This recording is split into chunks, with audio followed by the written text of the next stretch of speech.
గోదావరికని శారద నగర్లోని ఈ నెల 19న రెడ్డి భవన్లో జరిగే ఉగాది వేడుకలను రెడ్డి బాంధవులు విజయవంతం చేయాలని సంఘం అధ్యక్షుడు ఈద జగన్మోహన్ రెడ్డి కోరారు. ఈ మేరకు ఆయన మీడియాతో మాట్లాడుతూ ఉగాది పర్వదినం సందర్భంగా 19న సాయంత్రం 6 గంటలకు రెడ్డి భవన్లో ఉగాది వేడుకలను నిర్వహించడం జరుగుతుందని, ఈ వేడుకల్లో రామగుండం ఎమ్మెల్యే రాజ్ ఠాకూర్, మేయర్ మహాకాళి స్వామి పాల్గొంటారని తెలిపారు. ఈ ఉగాది వేడుకలు ఉగాది పంచాంగం, సాంస్కృతిక కార్యక్రమాలు, ఉగాది పచ్చడి వితరణ అనంతరం విందు భోజనం ఉంటుందని తెలిపారు. ఈ ఉగాది వేడుకల్లో రెడ్డి బాంధవులు పాల్గొని విజయవంతం చేయాలని కోరారు. రెడ్డి బాంధవులందరికీ ఉగాది పర్వదిన శుభాకాంక్షలు తెలియజేస్తున్నాను. 19/3/2026 రోజున ఉగాది వేడుకలు మన రెడ్డి భవన్లో జరుగుతున్నది.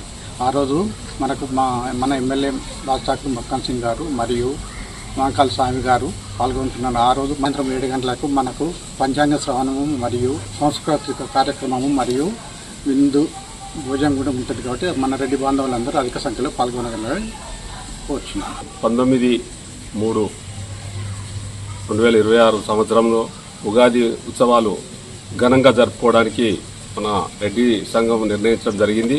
దీనికి గాను ఉగాది రోజు అధిక సంఖ్యలో రెడ్డి బంధువులందరూ పాల్గొని ఉగాది ఉత్సవాలను విజయవంతం చేయాలని మనవి చేస్తూ, దానికి గాను మన ఉగాది ఉత్సవాలకు గౌరవ రాజ్ ఠాకూర్ మక్కన్ సింగ్ గారు ఎమ్మెల్యే గారు మరియు మేయర్ గారు మహాకాళి స్వామి, డిప్యూటీ మేయర్ పాతిపల్లి ఎల్లయ్య, 49వ డివిజన్ కార్పొరేటర్ సంతోష్రావు గారు పాల్గొంటారని మనవి చేస్తూ, ఈ ఉగాది ఉత్సవాలను విజయవంతం చేయాలని అధిక సంఖ్యలో పాల్గొని ఉత్సవాలను విజయం చేసి ఇక్కడ భోజనాలతో సహా అన్ని రకాలుగా సౌకర్యాలు కల్పిస్తూ ఉగాది ఉత్సవాలు విజయవంతం చేయాలని రెడ్డి బంధువులందరికీ మనవి చేస్తున్నాం.